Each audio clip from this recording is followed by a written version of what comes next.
Hi friends, so I'm back with another video on what tools that you might need once you get started in miniatures.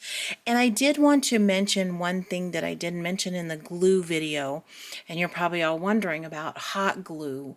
Well, hot glue and miniatures kind of don't go well together. Hot glue does not hold up over time. It's very finicky. It's very thick and your pieces don't sit flush very well. So hot glue just really isn't recommended for building with.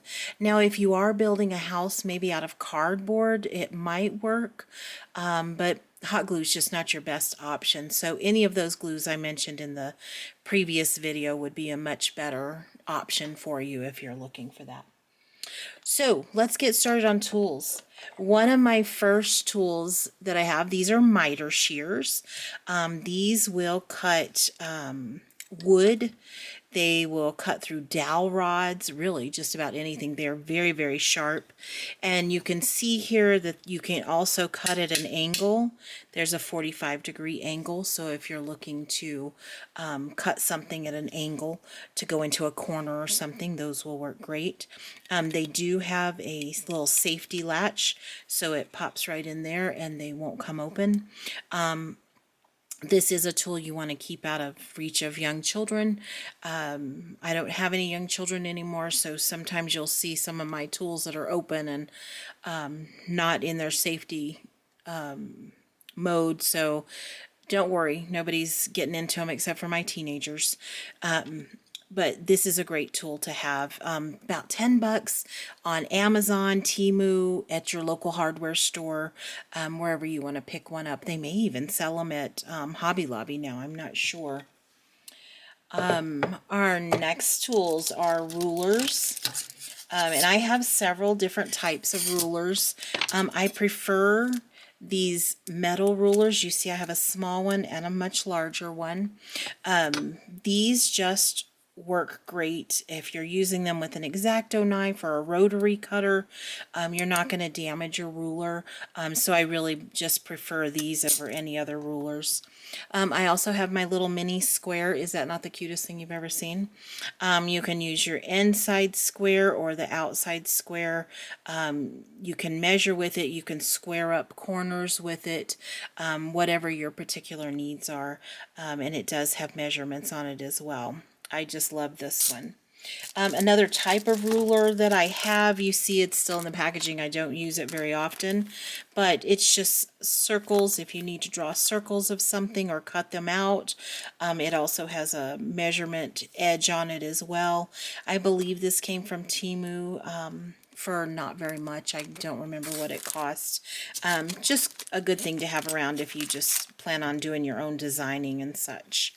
This is a little plastic ruler that came in a little kit off Amazon. It's okay. I don't use it very often, so not one I would necessarily recommend. All right, scissors, another very important tool.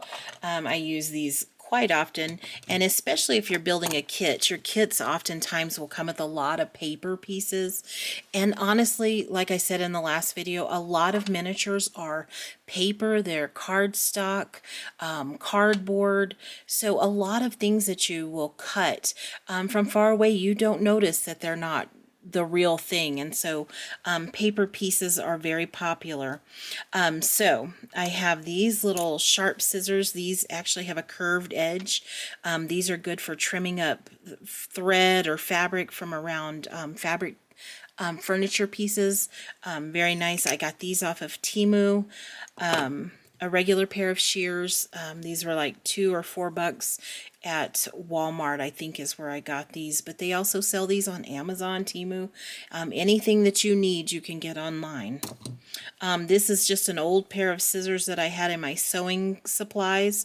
They're just nice and sharp, and they hold very well, and they cut small pieces of paper very well, so I just really like having these in my miniature supplies. I have this little drill This is great for making little mini wood pieces. It comes with several drill bits. I believe I got this off of Temu, but again, you can get it at the hardware store. You probably can find a tool like this at Hobby Lobby or Michael's, anything like that, Walmart. And these are good for like starting holes if you need to screw something together, or just in general, but it's just nice. It opens up and you can put whatever drill bit in it you need, and use that.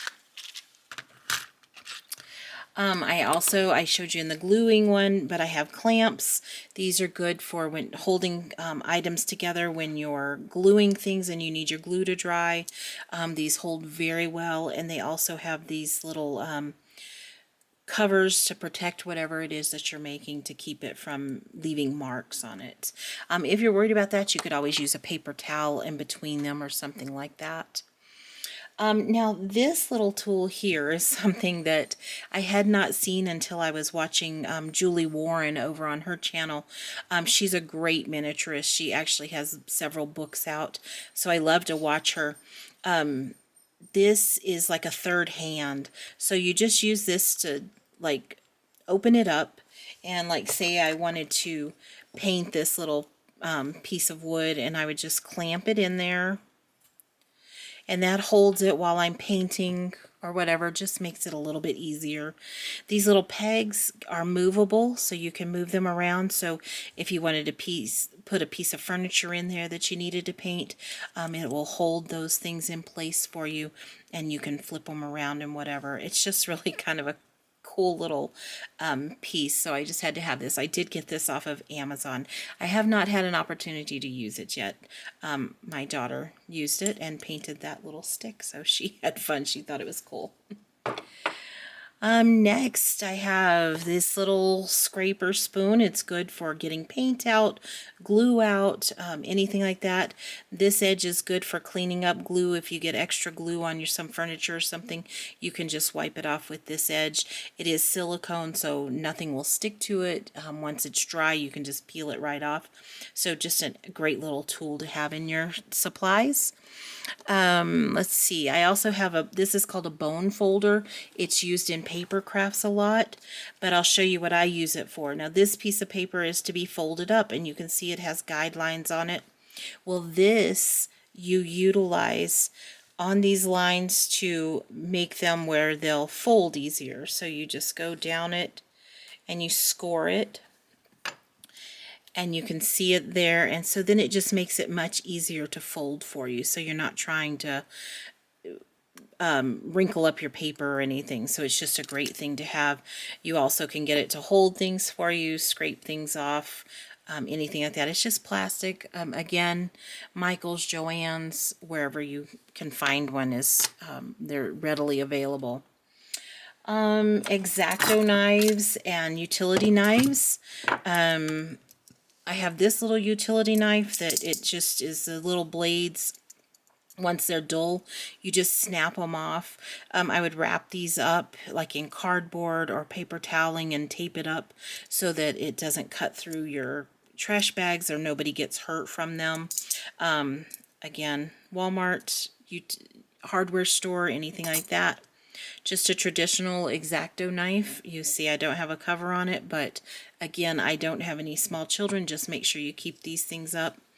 This utility knife, these are very nice, heavy duty. They will cut through thin woods, dowel rods, anything like that. So I keep one of these on hand too. I stole this from my husband. Don't tell him. But yes, I took that out of his tool bag. Jeweler's tools. These are very handy for when you're working with wire. This one, you just wrap wire around it. This will hold pieces in place for you or cut wire. And this one is just a wire cutter. So if you need to clip wire, if you're using kits, these are great to have because you do have a lot of wire work in kits.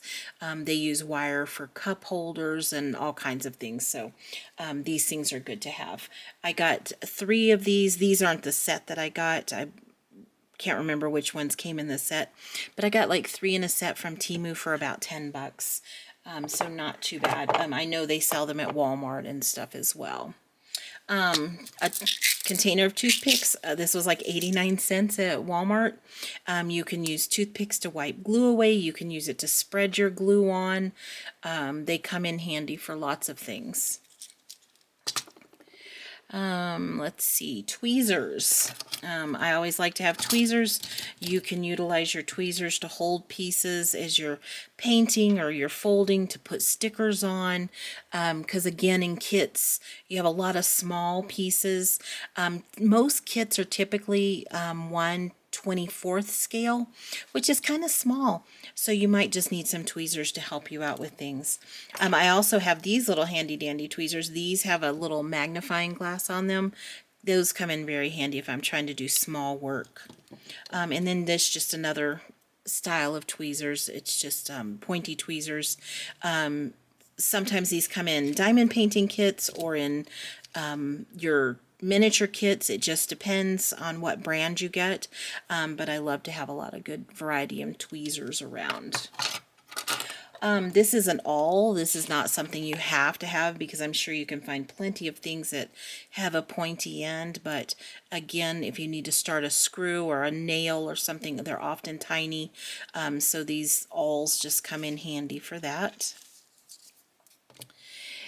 And last but not least, different sanding tools. I have a sanding block. It's one of my favorite tools. And then I just use nail files. They work great. I got a pack of 10 for about $1 off of Temu, I believe, or maybe Amazon. But they're good to have. You can also they make sandpaper, obviously, so you can tear sandpaper and use that, whichever is easiest for you to hold on to and use. I use a variety of pencils and pens.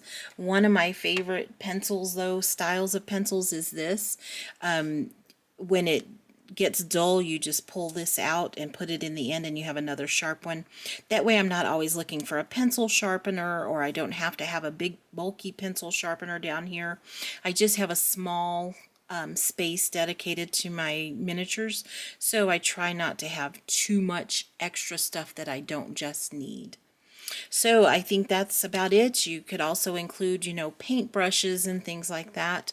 But those are just kind of the basics of what you might need to get started. You certainly do not need everything.